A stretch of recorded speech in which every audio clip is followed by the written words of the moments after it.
Hello and welcome to another in our series Technique Talk, where we talk about the things that nobody wants to talk about. And of course, we've been on the World Championships over there in Budapest, and it is all history now. The 19th World Championships is history in the books.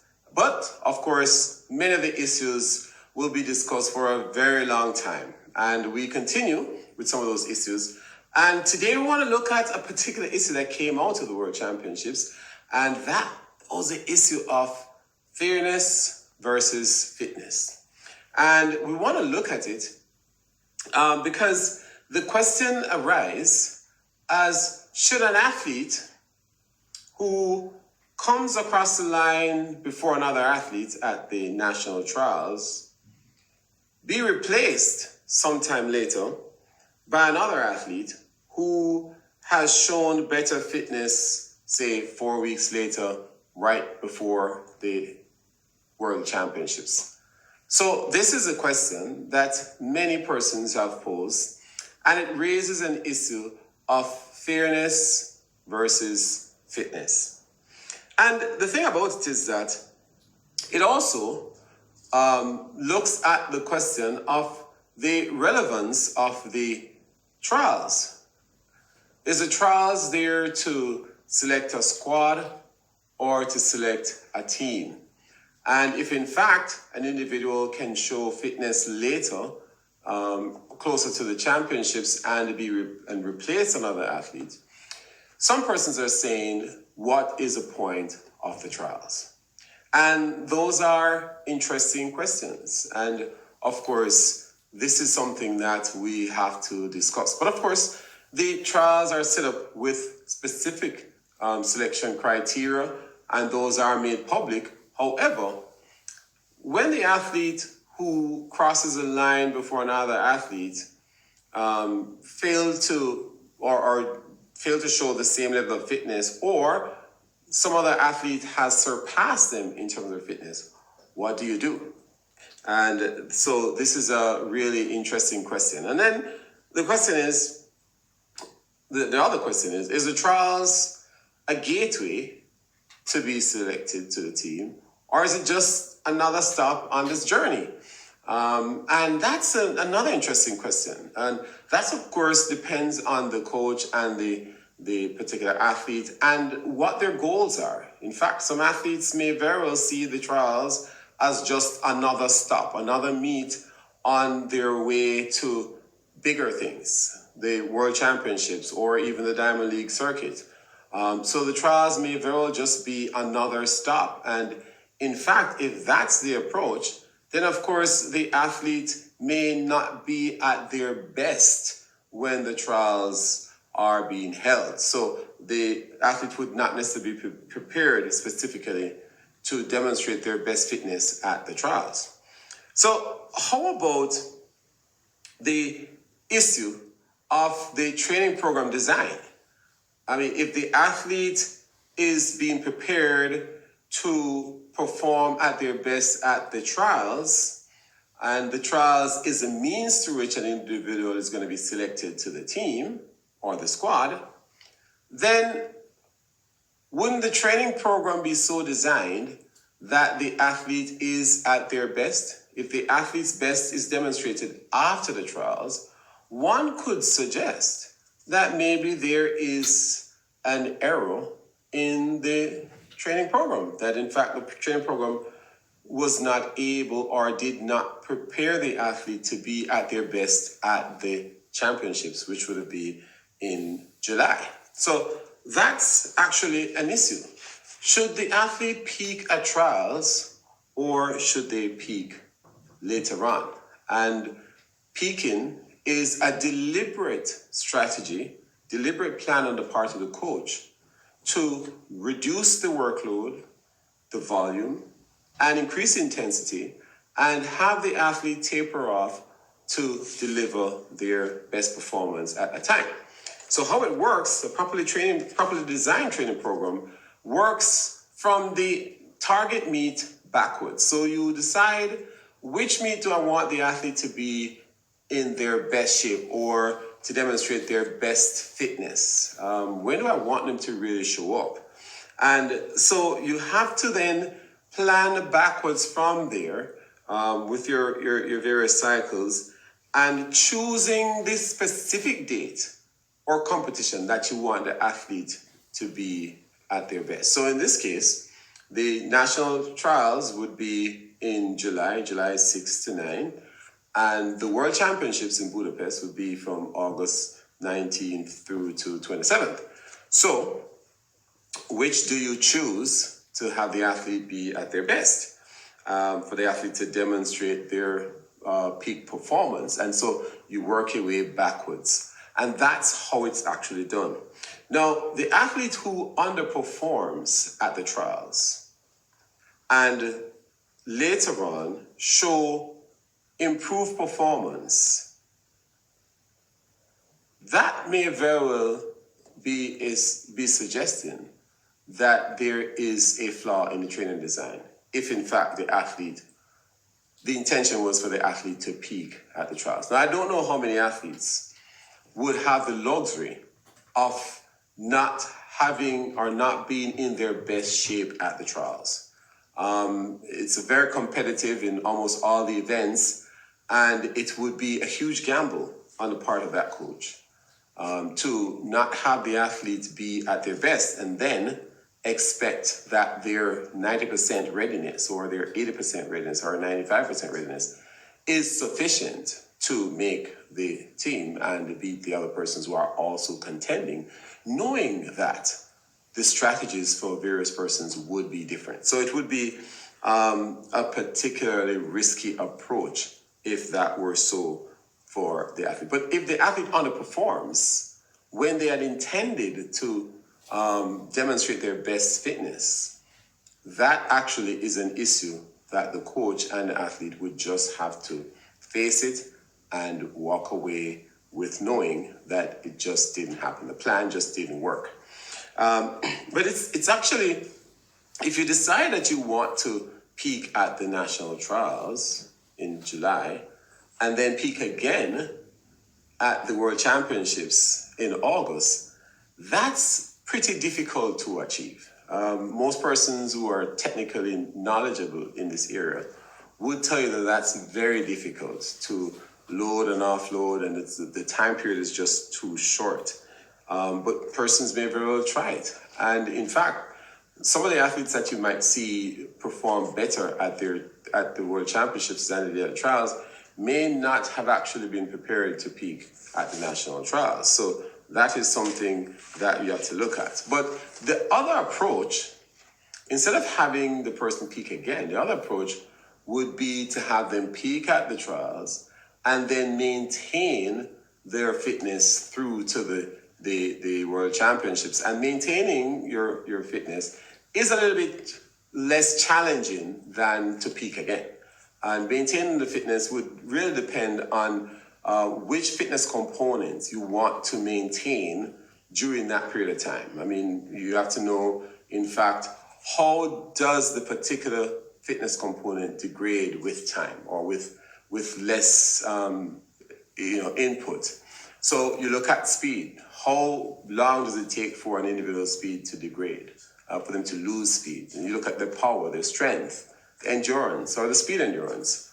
How do those components, how are they affected? And they're not affected the same way with time. So if an individual were not to be doing their regular strength training, the loss in strength is not at the same rate as, say, the loss in some of the other components. And you have to know that and work those out. So maintaining the peak performance or the high level performance is actually an easier approach as you look at the trials versus the World Championships.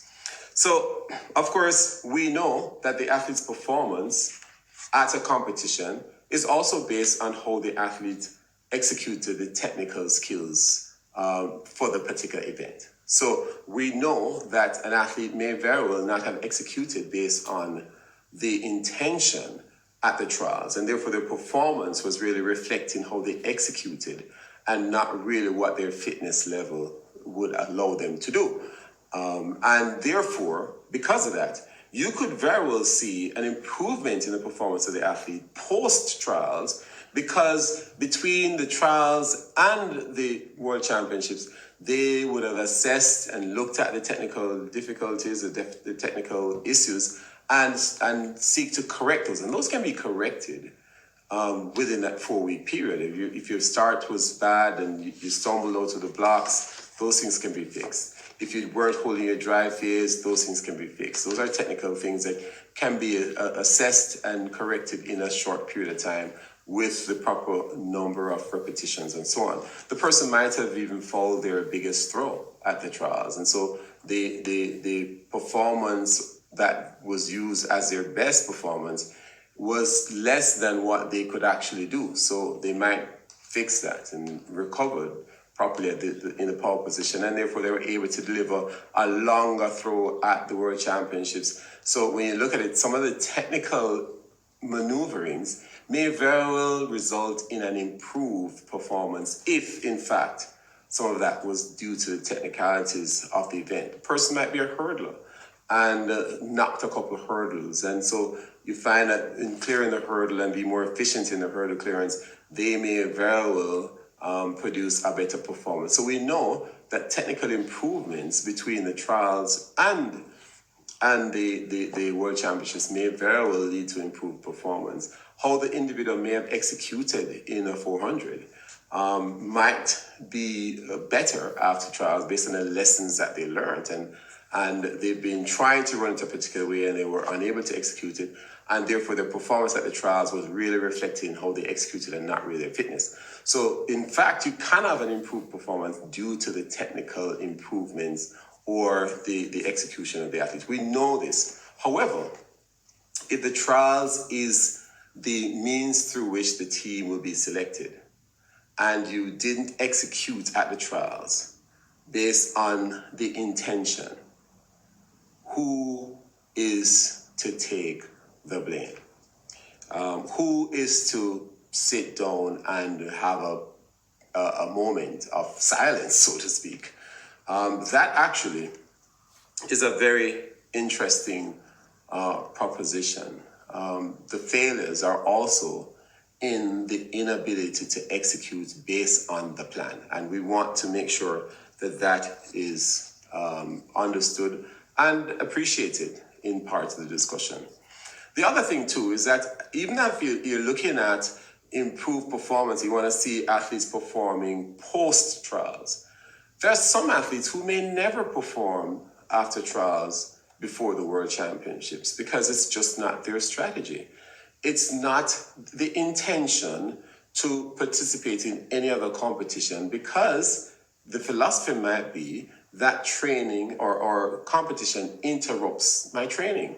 So because I have to travel and because I have to do this and do that and compete, then those things are interrupting my preparation leading into the World Championships. And therefore, because I am trying to prepare for the World Championships, I'm opting out of other competitions. So there might not be any competitions post-trials that the individual may very well participate in, and therefore you can't determine if that person is fitter or as fit as they were at the national trials. And therefore, you would be it would be difficult to then compare that individual with other individuals who might have had a different approach to their preparation going into the World Championships. So you have to respect the variation in approach to development and the variation in approach to preparation leading into a major championships.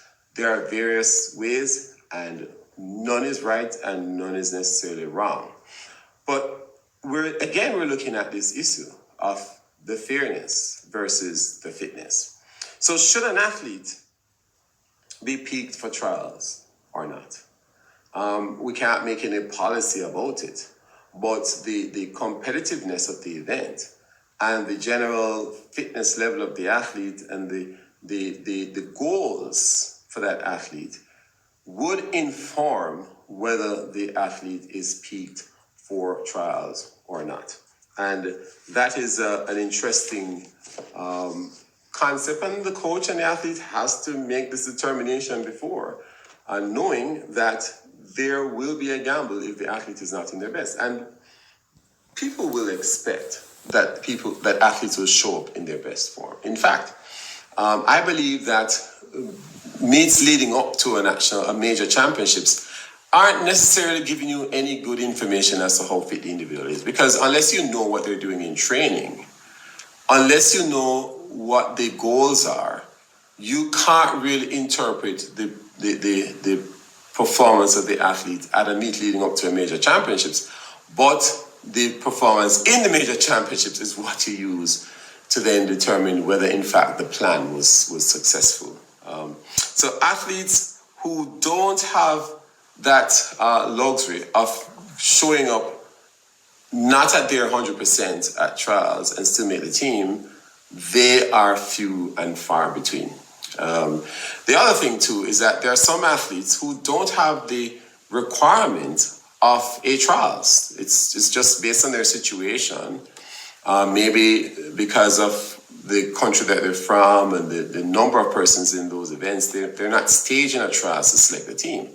So those athletes, their preparation would not necessarily be geared towards a date in July, but their preparation would be geared towards the World Championships in August. So those individuals would be at a little advantage because they can have a situation where they are peaking for a particular event, and that would be the World Championships. And we saw that Leslie Tebogo from Botswana was in great shape. Botswana doesn't have a national championships or trials, and therefore his preparation would be geared towards him being his best at the World Championships. It might be a case where a Jamaican athlete who is the defending champion, and they're not required to participate and to show their fitness, that individual, which would be an earned position, right? So you've earned the right to not have to participate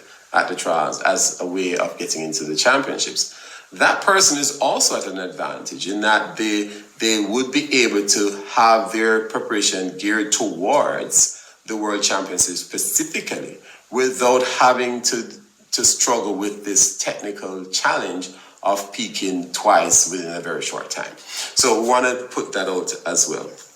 So as we talk about this whole issue of fairness versus fitness, we have to make sure that we are careful in the discussion in order that we treat the humans fairly, or we know we treat them as humans, and we want to make sure that we're not necessarily making policy, or we're not deciding on things that affect people in a negative way when it could have been decided otherwise. And that is something that we have to balance. I mean, we're dealing with lives and people, and that is also an issue that we have to factor in as well, because everybody is training. I mean, everybody has the same goals, and they understand what needs to be done, and they're working at it. And some are successful and some are not. And we have to make sure we treat humans correctly.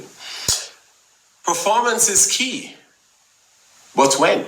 When do we want to perform at our best? Do we want to perform at our trials, or we want to save it for the World Championships? That is the question that has to be answered.